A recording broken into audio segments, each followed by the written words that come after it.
వచ్చే దీప, ఇంకా ఎంతసేపు పడుకుంటావే? జనాలందరూ లేచారు.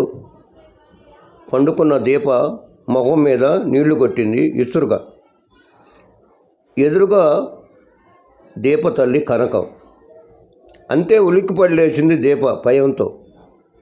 ఎదురుగా కళ్ళెర్ర చేసి చూస్తున్న కనకంను చూడగానే వణుకు పుట్టింది దీపకి. ఏంటి ఇంకా అలా చూస్తున్నావు? రాణిలాగా బారెడు పొద్దెక్కి వరకు పడుకుంటే పనులు ఎవరు చేస్తాడే? నీ బాబు వచ్చి చేస్తాడా? నీ అమ్మ వచ్చి చేస్తుందా? నీ దరిద్రం అంటగట్టిపోయారు మీ అమ్మా నాన్నలు. చిచ్చి, ఏంటో నా కర్మ ఇలా కాలిపోయింది. అడ్డమైన వాళ్ళకి చాకరీ చేయవలసి వస్తుంది.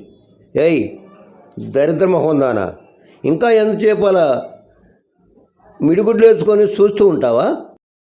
లేచి నా ముఖాన కాపీ నీళ్లు పోసేది ఏమన్నా ఉందా? లేకపోతే అమ్మగారికి సన్మాన కార్యక్రమం చేసి లేపమంటావా? తెలుసుగా నా సన్మానం ఎలా ఉంటుందో అని చెంప చెళ్ళుమనింది కొట్టింది కనకం. దీప నొప్పితో అమ్మా అని అరిచింది. చెంపపై చేయి పెట్టి కన్నీళ్లతో కనకోను చూస్తూ, ఎందుకు పిన్ని, రోజు నన్ను ఇలా హింసించే బదులు ఒక్కసారి చంపేస్తే పోతుంది కదా అంటూ ఏడుస్తూ ఉంటుంది. ఏంటే నోరులేస్తుంది? నువ్వు సత్తే ఇప్పటి వరకు నీకు పెట్టిన ఖర్చంతా ఎవడు భరిస్తాడే? తేరగా వచ్చాయా నాకు డబ్బులు? ఇప్పటి వరకు నా డబ్బే కదా పిన్ని. మీరు తింటుంది అదంతా మా అమ్మ ఆస్తే కదా ఇప్పుడు మీరంతా అనుభవిస్తుంది. ఇంకా ఎందుకు పిన్ని, నాకు ఇలా రోజు నరకం చూపిస్తున్నారు అంటూ కన్నీళ్లు పెట్టుకుంది దీప. వామ్మో వామ్మో, ఎంత ధైర్యం వచ్చిందే నీకు? నన్నే ఎదిరించి మాట్లాడుతున్నావంటే ఎవరినో చూసుకొని నీకు అంత ధైర్యం వచ్చింది. మాకు తెలియకుండా ఎవరితోనన్నా రంకు పెట్టుకున్నావా ఏంది? ఎవడేవాడు చెప్పు అంటూ జుట్టు పట్టుకొని 2 చెంపలు వాయించింది కనకం. వద్దు పిన్ని, కొట్టొద్దు అంటూ బతిమలాడింది దీప. ఇంకోసారి ఎదురు మాట్లాడను, నువ్వు చెప్పినట్లే చేస్తాను పిన్ని అంటూ ఏడుస్తూ బ్రతిమలాడింది. కనకం తన కసితీరా కొట్టి, ఏయ్ దిక్కుమాలిందానా, నీ నాటకాలు ఆపి మొహం కడుక్కొని తొందరగా కాపీ తీసుకురా. నా తమ్ముడు లేచే టైం అయింది, వాడి కాపీ ఇచ్చిరా. కనకం వెళ్ళగానే ఎక్కి ఎక్కి ఏడవసాగింది దీప. మళ్ళీ కన్నీళ్లు తుడుచుకొని తొందరగా వచ్చి పనిలో మునిగిపోయింది. కనకానికి కాపీ ఇచ్చింది. వెనక్కి తిరిగిపోతూ ఉంటే, రఘుకు ఎవరిస్తారే, వెళ్ళి వాడికి కూడా ఇవ్వు అంటూ ఆర్డర్ వేసింది. రఘు పేరు వినగానే దీప కంట్లో నీళ్లు, ఒంట్లో వణుకు 2 మొదలయ్యాయి. ఏయ్ ఇంకా అలాగే నిలబడ్డావే, ఎల్లు వాడికి కావాల్సింది చూడు అంటూ కసిరింది. దీప భయపడుతూనే కాపీ తీసుకొని రఘు రూమ్కి వెళ్ళింది. కాపీ కప్పు అక్కడ పెట్టి బయటకు రావటానికి వెనక్కి తిరిగి వెళుతుండగా దీప వేసుకున్న ఓనిని పట్టి లాగేశాడు రఘు. దాంతో ఇంకా భయంతో వెనక్కి తిరిగి చూడలేక తన గుండెలను చేత్తో పట్టుకొని కన్నీరు పెట్టుకుంది.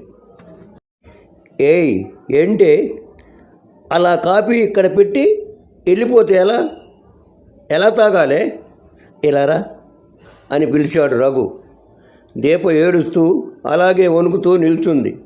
మంచిగా చెబితే నువ్వెందుకు వస్తావే అని గట్టిగా చేయి పట్టి లాగి తన ఒళ్ళో పడేలా చేశాడు.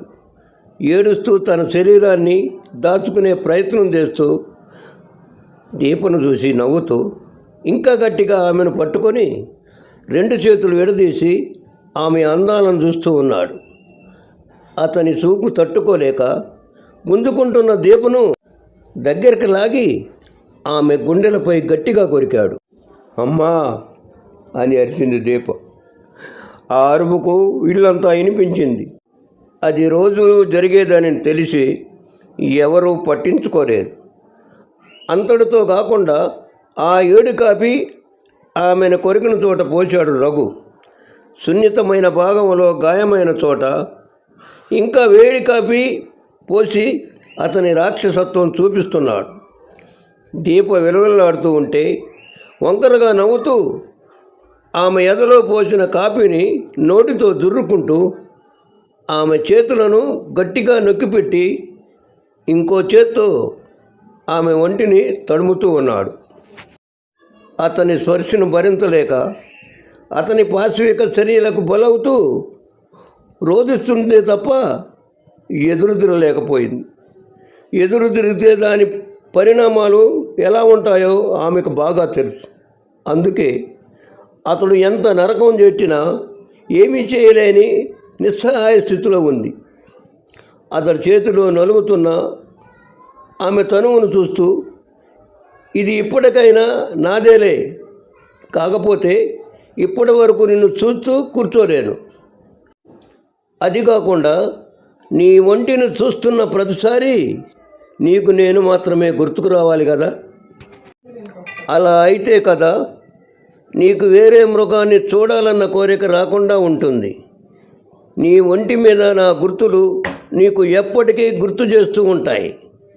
నువ్వు వేరే మృగాన్ని కన్నెత్తి చూడకుండా ఈ గుర్తులు నిన్ను ఎప్పటికప్పుడు హెచ్చరిస్తాయి. ఇంకా చెప్పాలంటే నువ్వు నా ఎకిలిగా నవ్వుతూ ఆమె శరీరాన్ని తాకుతూ నలుపుతూ ఉంటాడు. అతని మాటలకు చేతలకి తన మీద తనకి అసహ్యం పుట్టింది. ఇప్పుడు ఏదైనా జరిగి తన ప్రాణం పోతే బాగుండు అనిపించింది. దీప కళ్ళల్లో నుండి నీళ్లు వరదలా వస్తున్నా ఏమాత్రం ఆమె బాధ అతన్ని కరిగించలేదు. ఇంకా ఇంకా ఆమెను హింసిస్తూ అందులో ఆనందం పొందుతున్నాడు. తలుపు తీసుకొని కనకం వచ్చి జరిగింది మొత్తం పూతగుచ్చినట్లు చెప్పింది రఘుతో. దాంతో రఘుకి కోపం పెరిగిపోయి జుట్టు పట్టుకొని, నీకంత బలిసిందా అంటే అంత ఎక్కువైందా, మా అక్కను ఎదిరించే ధైర్యం వచ్చిందా నీకు అంటూ ఆమెని ఇసురుగా తోసేశాడు. కిందికి తోయటంతో బలంగా నేలను తాకిన ఆమె నుదురు చిట్లి రక్తం రాసాగింది. ఆ నొప్పులకు ఆమె శరీరం తట్టుకోలేక స్పృహ కోల్పోయింది. కింద పడ్డ దీపను జుట్టు పట్టుకొని లేపాడు రఘు. అలాగే తోలుతూ పడిపోయింది. అప్పుడు గమనించాడు రఘు ఆమె స్పర్శ లేదని. ఆమె చెంపలపై కొట్టిన ఆమెలో చలనము లేదు. పక్కనే ఉన్న కనకం కూడా కంగారు పడింది. చుట్టుపక్కల ఇళ్లలోని ఎవరో అజ్ఞాతవాసి పోలీస్ స్టేషన్కు ఫోన్ చేశాడు. పోలీసులు వచ్చి రఘును కనకమును అరెస్టు చేసి దీపను హాస్పిటల్లో అడ్మిట్ చేశారు. దీప నయమై తర్వాత ఇంటికి వెళ్తుంది. రఘు కనకంకు యావజ్జీవ కారాగార శిక్ష పడుతుంది.